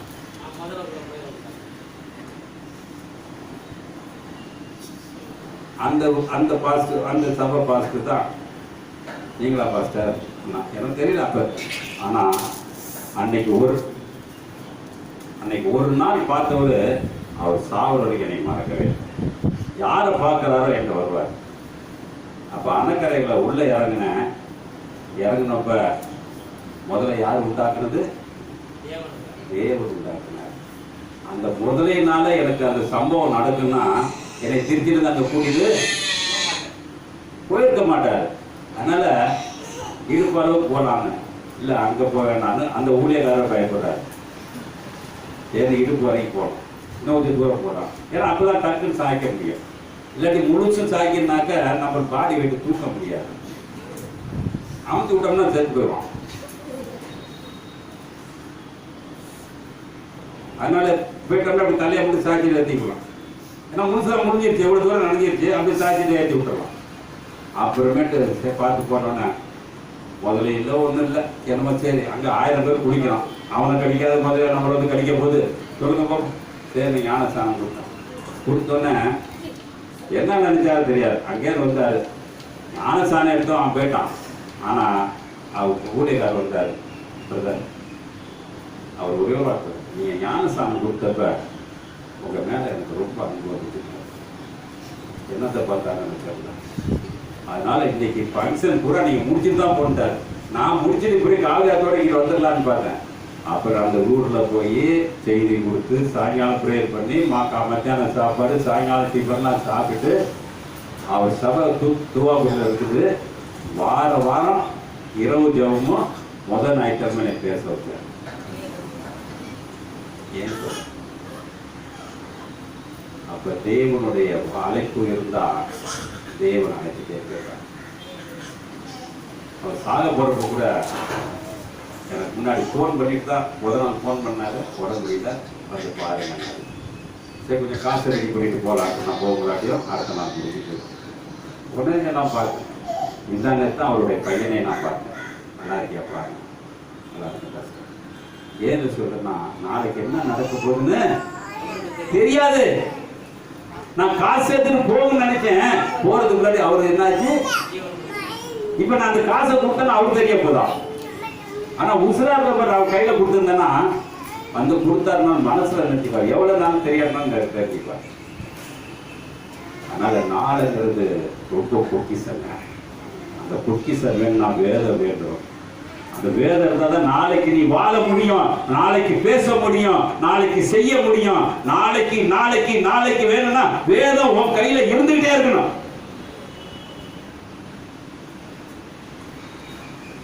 அப்ப நாளைக்கு நான் என்ன செய்ய போறேன்? படிச்சிருமா, சீக்கிரம் படிச்சிருமா. கர்த்தர் தம் அபிஷேகம் பண்ணினவரை ரட்சிக்கிறார் என்பதை இப்பொழுது அறிந்திருக்கிறேன். நமது வலதுகரம் செய்யும் ரட்சிப்பின் வல்லமைகளை காண்பித்து நமது பரிசுத்த வானத்திலிருந்து அவருடைய ஜெபத்தை கேட்பார். எங்க இருக்குங்க? பரிசுத்த வானத்திலிருந்து. அப்ப நம்ம ஜெபம் பரிசுத்த வானத்துக்கு போயிருக்குமா? நாளைக்கு எனக்கு நாளைக்கு பரிச்சை எழுத போறேங்க, பாஸ் ஆகணும் போயிருக்குமா? பரிசுத்த நகரத்துக்கு போயிருக்குமா? போயிருக்காரு. போயிருந்தா 400-200 மார்க் எடுத்துருக்கலாம். போவாத என்னாச்சு, டீச்சர் மாத்தி போட்டுட்டாங்க, மாத்தி பேப்பர் திருத்திட்டாங்க, மாத்தி ஏதாச்சும் ஒன்று சொல்லுவாங்க. நல்லா தானே எழுதுனேன்.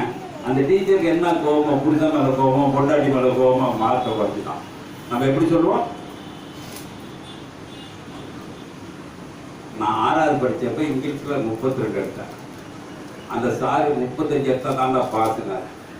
இப்போல 32 குட்டிங்கள ஒரு 3 போடக்கூடாதான்னு கேட்டேன். இது உங்க அப்பா எப்படி பேப்பராடா, நீ எழுதுல பேப்பர்டா, ஒண்ணு கூட மார்க்க ஒரு வார்த்தை கூட சரியா தெரியல. நான் இதே உன் பேருக்கா போட்டேன். அவர்கிட்ட போனா டீ நான் வாங்கிட்டு வருவேன். அதுக்காக என்ன செஞ்சாரு, 32 மார்க் போட்டேன். சார் எங்க அம்மா திட்டுவாங்க, அப்பா திட்டுவாங்க, பொய்யெல்லாம் நிறைய சொல்லுவேன். அப்பெல்லாம் பொய்ய வாயில 90 வருது. இப்ப வேத வார்த்தை வர மாதிரி அப்ப பொய் நிறைய வரும். உடனே சொன்னாரு, நீ போய் சொல்றா 35. ஏன் சொல்றேன், இவர் போட்டுடலாம், மேல போடுவாரா? பரிசுத்த நாளத்துல போடுவாரா? நீ கதறினாலும் செத்தாலும் போனாலும் அவர் போடக்கூடிய வார்த்தை ஒன்றுதான். அப்ப நம்ம எப்படி இருக்கிறோம்? 21 படிமா, 21:4 படி, 2 படிமா. அவருடைய மன விருப்பத்தின்படி அவர் மன விருப்பத்தின்படி நீ அவருக்கு தந்தருளி. என்னன்னு சொன்ன, நான் தந்துடுறதுங்க. முன்னாடி என் மனத்தை யார் தரணும்? இன்னைக்கு என் மனத்தை தந்ததாங்க நாளைக்கு என்ன நடக்க போகுதுன்னு தெரியும். அதான் யோசுவாட்ட சொன்னார். நான் போன வாரம் கூட போன தடவை பேசுறப்ப சொன்னேன், இன்று பரிசுத்தம் பண்ணி கொள்ளுங்கள், நாளை உங்களுக்கு அற்புதம் நடக்கும். இந்த நாள்ல நான் என்ன செய்யணும்? தேவனுடைய சன்னிதானத்துல உட்கார்ந்தாதான் நாளை விடியும் பொழுது என்னுடைய பொழுதாய் இருக்கும். இன்னைக்கு காலையில ஜெபம் பண்ணு, மாலையில ஜெபம் பண்ணு, படுக்கையில ஜெபம் பண்ணு, குதிரையில ஜெபம் பண்ணு, ஊழியக்காரன் சொல்றதெல்லாம் அப்பா ஜெபத்துல அவ்வளவு ஜெபம். ஆனா நாளைக்கு நடந்து முடிஞ்ச உடனே தான் அப்புறம் தான் சொல்லுவோம், என்ன இவ்வளவு ஜெபம் பண்ணிட்டு போய் அப்ப அடுத்து சீக்கிரம் படிக்க முடியும்.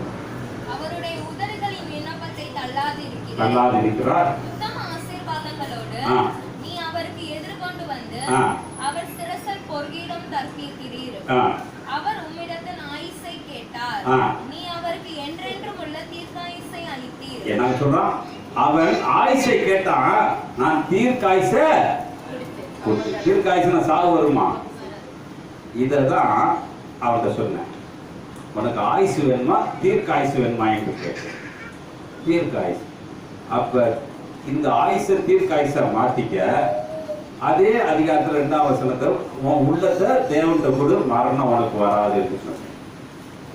மரணம் எனக்கு வராது. தீர்க்காயுசுனாக்க என்ன? மரணமே இல்லாத ஆயுசு. தீர்க்காயுசுனா எல்லாத்துக்கும் வித்தியாசமா இருக்கு. வித்தியாசமா இருக்கா?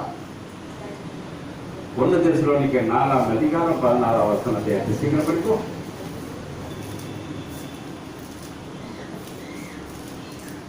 பிரியமான வைத்தியனாகிய லூக்காவும் என்ன சொல்றது? 1 தெசலோனிக்கர் 4ஆம் அதிகாரம் 16ஆம் வசனம். ஏனெனில் கர்த்தர்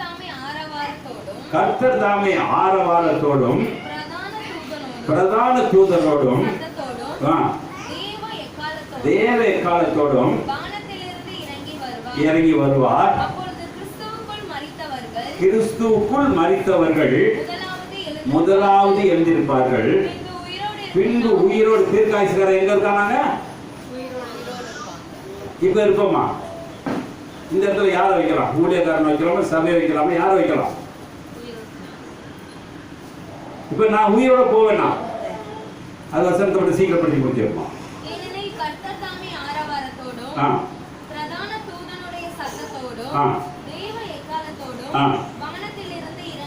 வருவார்.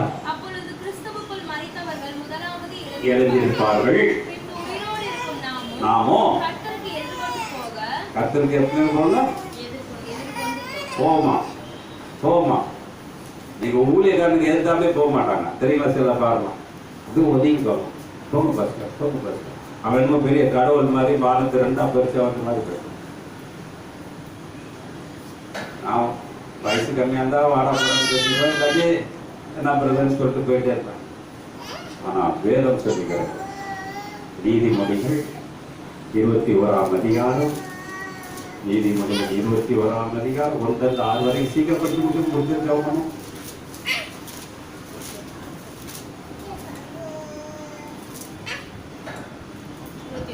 21. ராஜாவினுடைய இருதயம் ராஜாவினுடைய இருதயம். நான் பாருங்க, நாளைக்கு நடக்கிறத தேவன் அதை எழுதியிருக்காரு, நீதிமொழியில் எழுதியிருக்காரு. ராஜாவினுடைய இருதயம், ராஜாவினுடைய இருதயம் நீர்கால்களை போல் எழுதியிருக்கிறது. என்னங்க சொல்றாங்க? நாளைக்கு என்ன சித்தம் இருக்கோ உன்னை கொண்டு வச்சிருக்காரு. நல்லா ராஜாக்கு அப்படின்னா நம்மளுக்குலாம் எப்படி வந்துருமா? வந்துருமா? சீக்கிரம் அடுத்த வருஷத்தை சீக்கிரம் படி. மனுஷனுடைய வழியெல்லாம் அவனுடைய அவன் நினைச்சுப்பான், நான் கருத்தர் கூட நல்லா இருக்கேங்க, ஆலயத்துக்கு போற, பாட்டு பாரு, ஒரு பண்றேன், டான்ஸ் ஆடுறேன், எல்லாம் செய்யறேன். அவர் சொல்றாரு, சில வருஷம் நல்லா சாத்தம் படிமா. மனுஷருடைய வழியெல்லாம் அவன் பார்வைக்கு செம்மையாக தோன்றும். தோன்றும். கர்த்தரோ இருதயங்களை நிறுத்தி பார்க்கிறார். என்ன பாக்குறாங்க? கர்த்தரோ இருதயத்தை நிறுத்தி பார்க்கிறார். நீ டான்ஸ் ஆடுறது, பாட்டு பாடுறது எதுவுமே வேஸ்ட். ஆனா உன் இருதயம் யார்கிட்ட இருக்குன்னா அவர் உள்ளத்துல போய் நிக்கணும். ஒரு அலையில சொல்லுவோம், அவன் உள்ளத்துல போய் நிக்கணுங்க. நின்னாதான் நான் கிறிஸ்தவன்னு அர்த்தம். இல்லைன்னா அந்த கிறிஸ்து தான் நான் சொல்றது. படிங்க, சீக்கிரம் படிச்சிருங்க. பலியிடுவதை பார்க்கிலும் நீதியும் நியாயமும் செய்வதே தசம் பாகம் காணிக்கை இதெல்லாம் கொடுக்கறத பார்க்கிலும் என்ன சொல்றாருங்க? நீதியும் நேர்மையும் நியாயமும் செய்ய. அதான் கர்த்தருக்கு பிரியமானது. ஒருத்தருக்கு அனாவசியமா கெடுதல் நினைக்காத. கெடுதல் நினைக்கிறவனை தட்டி கொடுத்து அது செய்யாதுப்பான், புத்தி சொல்லு. அதான் அந்த வார்த்தை. பலிகளை பார்க்கிறோம் நேர்மையும் பிரியமான வசனத்தை பார்க்கிலும் நீதியும் நியாயமும் செய்வதே கர்த்தருக்கு பிரியம். மேட்டின்மையான பார்வையும். என்னங்க நம்ம எப்படி இருக்கோம்? ஊழியக்காரங்க எப்படி இருக்கோம்? எப்படி இருக்கோம்? இதுல இருப்பாராங்க உங்க ஊர்ல சொல்றேன். இப்படி இருப்பாரா? வேணும். மேட்டின்மையான பார்வை. பார்க்கிறப்ப அவன் காசு போடலன்னா அவனை பார்த்து விட்டு பார்த்துட்டு அவன் ஏன் ஓட்டுறான். காசு போடுறவன் பிரதர் முன்னாடி உட்காருங்க, அவன் 1000 ரூபாய் போடுறவனா இருப்பான்.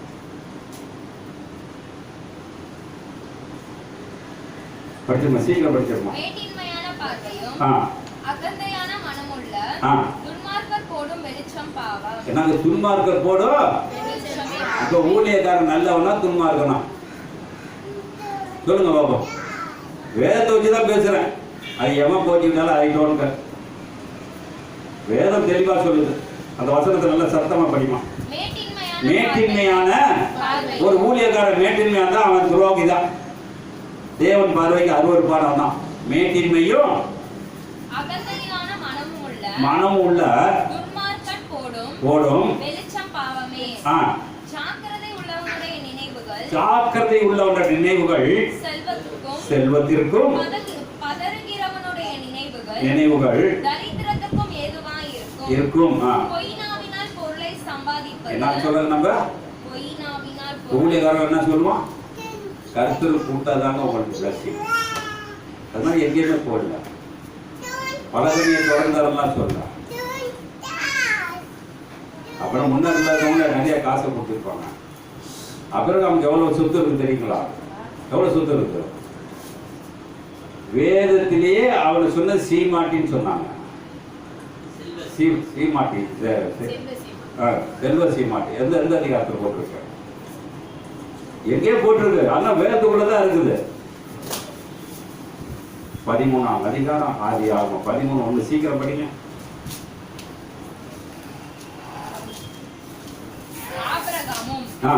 அவன் மனைவியும் அவனுக்கு உண்டான யாவும் 13:1 படிப்பா. படி. ஆபிரகாமும் அவன் மனைவியும் அவனுக்கு உண்டான யாவும் அவனுடனே லோத்தும் எகிப்தை விட்டு தென் திசையிலே வந்தார்கள். ஆபிரகாம் மிருக ஜீவன்களும் வெள்ளியும் பொண்ணு உடைய ஆஸ்திகளை உடைய சீமானாய் இருந்தார். ஒரு அலையில போடவில்லைன்னு சொல்ல முடியுங்களா? நம்ம அவளை படிச்சிருக்கோம். வேதம்னா அவளை படிச்சிட்டோம். நம்ம போட்டோன்னு சொன்ன வார்த்தை வந்துடணும். வரலன்னா அந்த வார்த்தை பைபிள்ல இல்ல. அதனால வேதம் தெளிவா சொல்லுது. அந்த வார்த்தை திருப்பி படிமா. ஆபிரகாம் மிருக ஜீவன்களும் வெள்ளியும் பொன்னுமான ஆஸ்திகளை உடைய சீமானாய் இருந்தான். என்னங்க முத யாரு சீமா? ஆபிரகாம். ஒரு அலையில சொல்லுவோமா? நம்ம சீமானாவும்னா வஞ்சகம் பண்ணாலும் சீமானா ஆக முடியும். இன்னைக்கு ஊழியக்கார வீடு வாங்கியிருக்காங்கன்னா சொந்தமாக தம்பிகிட்ட கூட போறப்ப சொன்னேன், தம்பி இந்த வண்டி நான் சொந்த காசுல வாங்கினேன் பார்த்தோம் சொல்லணும்னு அவசியம் இல்லை. அவர் நினச்சிக்கலாம் பஸ்ஸுலாம் வண்டியெல்லாம் கிடைக்குது நிறையா கிடைக்கும். நான் 90% சைக்கிள் தான் ஓட்டுவேன். இந்த ஞாயிற்றுக்கிழமை ஒரு நாள் தான் இந்த டிக்கெட்லாம் ஏற்றி வரதுக்கு உபயோகப்படுத்திருக்கு. அதனால தேவன் நம்மளை பற்றி இருக்கிறார். நாளைக்கு நடக்க போறது என்ன நம்மளுக்கு தெரியாது. படிமா, சீக்கிரம் படிச்சிருக்கோம். அவன் தன் பிரயாணங்களிலே ஆ. தெற்கே இருந்து பெத்தேல் மட்டும் ஆ. பெத்தேலுக்கு ஆயிக்கும் நடுவாக ஆ. தான் முன்பு கூடாரம் போட்டதும் என்னங்க சொல்றாங்க? தேவன் எங்க அவனை முன்னாடி முதல் அதிகாரத்துல அனுப்புனாரு. கூடாரம் எங்க போட்டான்? பெத்தேல்ல போட்டாங்க. பெத்தேல் சபை இருக்கு தெரியுங்களா?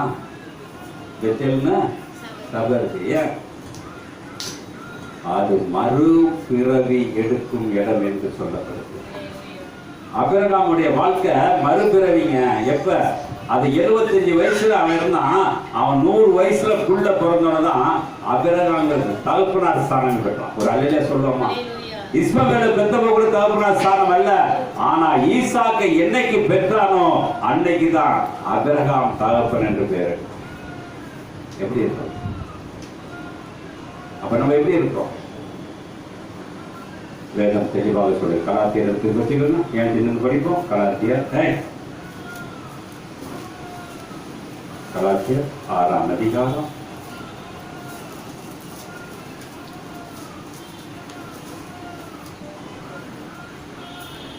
1 படிமா, சீக்கிரம் படி. 6, 7 வரைக்கும் படி.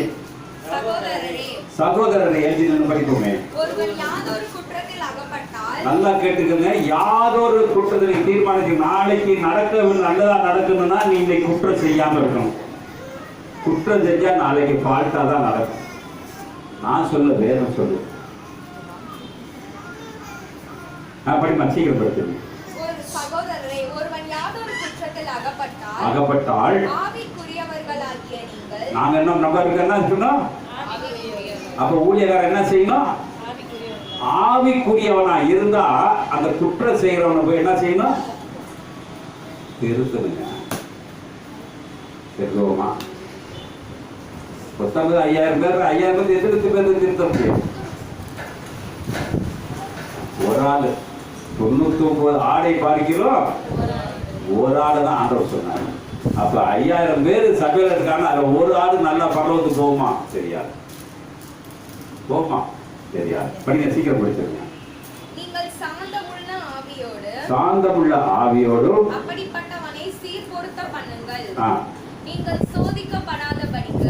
சோதிக்கப்படாதபடிக்கு உன்னை குறித்து எச்சரிக்கையாய் இரு. என்னங்க சொல்லுங்க? எச்சரிக்கையா இருக்கணும். ஒரு ஊழியக்காரனை குறித்து எச்சரிக்கையா இருக்கணுங்க. கலாத்தியர் சும்மா எழுதுற பவுலடியான். ஒரு ஊழியக்காரனை வந்து எவ்வளவு பல்லு போட்டு பேசக்கூடாங்க. பல்லு போட்டு பேசுனா ஊழியக்காரன் அல்ல. இன்க்ளூடிங் நானா இருந்தாலும் சரி. ஒருத்தர் பல்லு போட்டு அவன் சரியில்லை, பாஸ்டர் சரியில்லைன்னு சொன்னாரா அவன் ஊழியக்காரனுக்கு அல்ல. அவன் பொறாமைன்னு சொல்றான்னு இவன் சொல்லிட்டு போவான். ஆனா தேவன் சொல்றார். படிச்சுமா, சீக்கிரம் படிச்சிருமா. ஒருவர் பாரத்தை ஒருவர் சுமந்து இப்படியே கிறிஸ்துவனுடைய பிரமாணத்தை நிறைவேற்றுங்கள். எப்படிங்க? ஒருவருக்கு பாரத்தை சுமந்து. அப்ப தம்பி பாட்டு பாடுற சிலுவையை அது என்னது? சிலுவை பாறை யார் சுமக்கணும்? சிலுவை பாறை யார் சுமக்கணும்? ஒருத்தர் குற்றம் செஞ்சானா அவனுடைய பாரத்தை ஊழியக்காரர் சுமக்கணுங்க. ஆனா இன்னைக்கு சுமக்க முடியலையே. படிக்க, சீக்கிரம் படிச்சிருங்க. ஒன்றும் இல்லாமல் இருந்தும் எண்ணினால் எப்படிங்க நம்ம ஏமாத்துற வாழ்க்கை. கிறிஸ்தவ எப்படி இருக்கானா? ஏமாத்தக்கூடிய ஒரு வாழ்க்கை. படிக்க, சீக்கிரம் படிச்சிருக்கோம். என்னங்க இருக்கா இன்னைக்கு? நான் என்ன செய்யறேன்? எனக்கு சுயம் என்ன இருக்குது? நான் தேவனுக்கு உண்மையா இருக்கிறேன்னா தேவனுக்கு உண்மை இல்லையா? சுயத்தை முன்னாடி தெரிஞ்சுக்க. படிச்சிருக்கேன். அப்பொழுது மற்றவனை பார்க்கும் போதெல்லாம் தன்னையே பார்க்கும்போது மேன்மை பாராட்ட அவனுக்கு இடம் உண்டாகும். அவனவன் தன் பாரத்தை சுமப்பானே. அவனவன் தன் பாரத்தை சுமக்கதாக பரலோகம் போக முடியும். அப்பதான் என்னோட ஜெபம் கேட்கப்படும். நாளைக்கு என்ன நடக்க போகுது தெரியும். எலியாவை ஆத்தங்கரையில போய் உட்கார வச்சாரு. காகத்தை கொண்டாந்து ஆகாரம் கொடுத்தாரு. இதுக்கெல்லாம் யாருங்க காரணம்? யாரு காரணம்? ஊழியக்காரனா? தேவன் எல்லாத்தையும் செய்ய வந்தவர். ஏற்ற நேரத்தில் செய்வாரு. காக பொறுக்கி திங்கன்னு சொல்லுவோம். ஆனா பொறுக்கி திங்கிறத வச்சு ஆண்டவர் தன்னை கோசிப்பாரானால் இன்னைக்கு என்னை தேவன் ஒரு பொறுக்கிய வச்சு என்னை வாழ வைப்பார். படிமா சீக்கிரப்படுத்த. திருவசனத்தில் நல்லா கேட்டுங்க. திருவசனத்தில் உபதேசிக்கிறவன் சகல நன்மைகளிலும் பகிர்ந்து கொடுக்க கடவுள். ஒரு அலையில சொல்லுவோமா? அப்ப சபையில இருக்க ஊழியக்காரன் என்ன சொல்லி இருக்கிறத பகிர்ந்து கொடுக்க கத்துக்கணும். யாரும் ஊழியக்காரன் சொத்து இருந்தா கூட பிரிச்சு கொடுக்கணும். இல்ல அந்த சொத்து பிரிச்சு தரணும்னா அந்த அவங்களோட தேவைகளை சந்தித்துக் கொண்டு இருக்க வேண்டும். அதான் பவுலடியான் சொல்லுவான் 9ஆம் அதிகாரம் கொடுக்க அவர்களுக்கு பகிர்ந்து கொடுத்தேன். தானமா அந்த காசை பகிர்ந்து கொடுத்த தானமா பிச்சை எடுத்த காசை நான் எல்லாத்துக்கும் பிரிச்சு கொடுத்தேன் என்று சொல்லுகிறான். இதையும் கிறிஸ்தவம் படிச்சுட்டு தான் இருக்கிறாங்க. இன்னைக்கு வரைக்கும் நான் படிச்சிருப்பேன். சீக்கிரம் படிச்சு நல்லா கட்டுங்க. எல்லாத்துக்குள்ள காரணம் மோசம் போகாதீர்கள். பரியாசம் நம்ம என்ன செய்ய மாட்டாங்க. உண்மையா இருந்தா பரியாசம் அடுத்தவங்க விட மாட்டார். நல்லா கேட்டுங்க. எதை விதைக்கிறானோ நான் என்னத்தான் இருக்க போறேங்க. இன்னைக்கு நீ என்ன விதைக்கிறியோ நாளைக்கு அதான் நடக்க போகுது. இன்னைக்கு என்ன நடக்குறியோ இந்த வசனம் உங்களுக்கு பிடிக்குதோ பிடிக்கலையோ தெரியுதோ தெரியலையோ கேட்டீங்களோ கேட்கலையோ ஐ டோன்ட் கேர். ஆனால் இன்னைக்கு பரிசுத்தம் நாளைக்கு அறுப்புதோ. இன்னைக்கு என்னத்தை விதைக்கிறியோ நாளைக்கு அறுக்க போற. இல்லைன்னா நீ ஒரு பரிகாசக்காரராய் மாறிக்கொள்ளுங்க. கண்களை உருவோம். நன்றி அப்பா. நிறைந்த இரக்கமும் நிம்மதியாகவே நிறைந்த இரக்கமும் நிம்மதியாகவே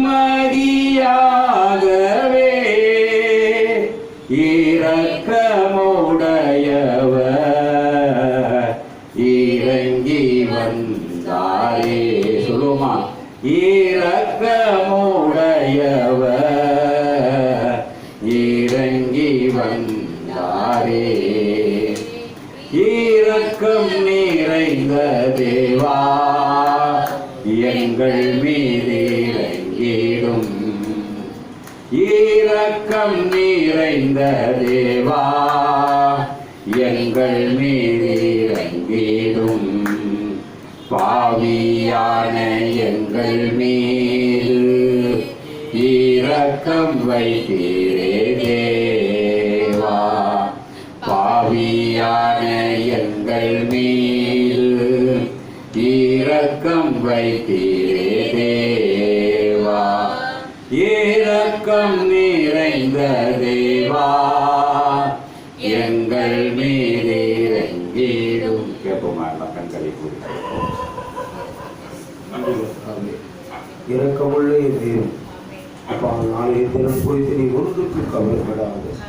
எல்லாம் உனக்கு சேர்த்து கொடுக்கப்படும் என்று சொல்லி மத்திய நற்செய்தி 6ஆம் அதிகாரம் 33 கர்த்தாவே முந்து அவர் ராஜ்யத்தை அவர் நீதியை தேடுங்க. அப்போது உங்களுக்கு எல்லாம் சேர்த்து கொடுக்கப்படும் என்று சொல்கிறேன்.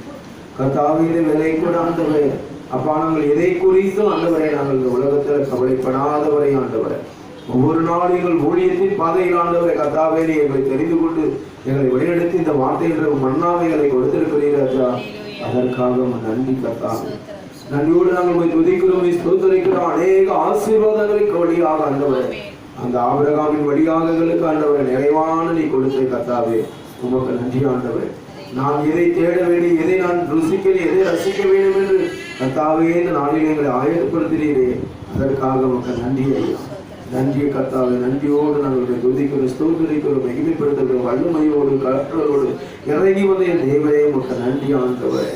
அப்பா உன் கருமை வல்லமை ஆண்டவரே எங்கள் மத்தியில் ஆண்டவரே உலாவி வருவதற்காக நன்றி ஆண்டவரே. நாளையதிலும் குறித்து கலங்காதே மகளே, நாளையதிலும் குறித்து கலங்காதே மகளே, கொடுத்திடு கர்த்தருக்கே கூரையினி காத்திடுவார்.